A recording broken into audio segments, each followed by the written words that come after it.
Saudaraku, tahukah kita bahwa terkadang kita ini sulit memahami kudratullah yang terjadi pada diri kita. Allah Subhanahu wa ta'ala memberikan musibah yang datang silih berganti dan tidak pernah usai kepada orang yang taat kepada Allah Subhanahu wa ta'ala. Mungkin diingatkan oleh Allah Subhanahu wa ta'ala agar ia bertambah ketaatan kepada Allah Subhanahu wa ta'ala. Namun setelah ia taat, musibah masih akrab dalam kehidupannya. Maka dalam hal ini Rasulullah SAW bersabda, "Innar rajula la yakunu lahul manzilata 'indallahi fama yablughuha bi'amalin fala yazalullahu yabtalihi bima yakrahu hatta yablughahu iyyaha." Rasulullah SAW sampaikan, sesungguhnya ada orang yang mendapat kedudukan di sisi Allah, akan tetapi tidak ada satu amal pun pada dirinya yang dapat mengantarkannya untuk mencapai kedudukan itu. Oleh karena itu Allah mencoba dengan sesuatu yang ia tidak sukai, sehingga dengannya ia memperoleh kedudukan itu. Dan kita semakin bertambah sulit memahami orang-orang kafir justru hidup makmur, hidup sejahtera, hidup kaya raya, sebagaimana Fir'aun yang tak pernah sakit, padahal ujian menimpa Nabi Musa alaihissalam sejak bayi sampai usia dia dewasa. Allah Subhanahu wa ta'ala berfirman, "Walanabluwannakum bisyai'im minal khawfi wal ju'i wa naqsim minal amwali wal anfusi wath thamarat wa basyiris sabirin."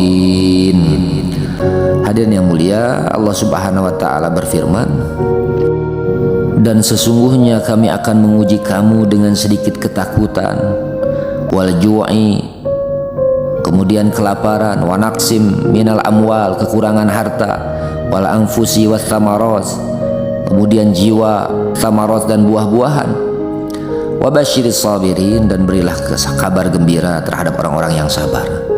Musibah adalah salah satu bentuk kasih sayang Allah Subhanahu wa ta'ala kepada hambanya yang masih ada harapan menjadi baik dan berkesempatan masuk surganya Allah Subhanahu wa ta'ala. Dan hendaknya disyukuri karena ada hikmah di balik musibah tersebut.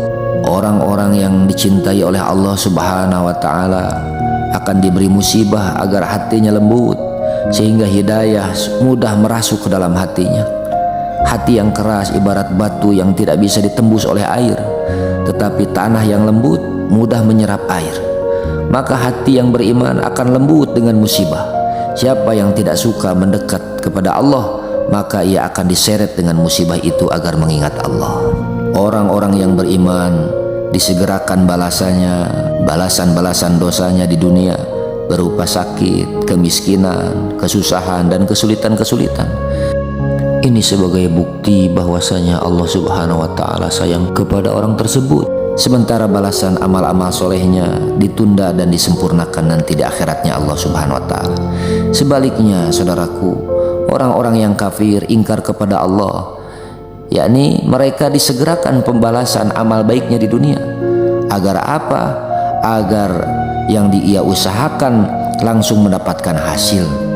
Apa saja yang dia usahakan mendapatkan keberuntungan, diberi makanan lezat, rumah, kendaraan, istri yang cantik, berganti-ganti pakaian dan sebagainya, sehingga di akhirat kelak tinggallah pembalasan amal buruknya berupa azab Allah yang selama-lamanya. Na'udzubillah tsumma na'udzubillah. Kemudian saudaraku, kita ini sering lupa dan sengaja melupakan apa yang sudah dimiliki, dan justru kita ini selalu ingat-ingat apa yang belum kita miliki. Tidak memikirkan apa yang telah diperoleh, tetapi selalu memikirkan apa yang belum kita peroleh. Maka atas perkara itu, saudaraku, insya Allah yang sama-sama mengharapkan ridho Allah Subhanahu wa ta'ala, mari kuatkan iman kita, berdoa kepada Allah, kekalkan hidayah, dan tidak ada lagi kecuali kita ini terus meminta ampunan kepada Allah Subhanahu wa ta'ala, agar Allah Subhanahu wa ta'ala mengampuni dosa-dosa kita, sehingga kita bisa mendapatkan kebahagiaan yang selama-lamanya di akhiratnya Allah Subhanahu wa ta'ala.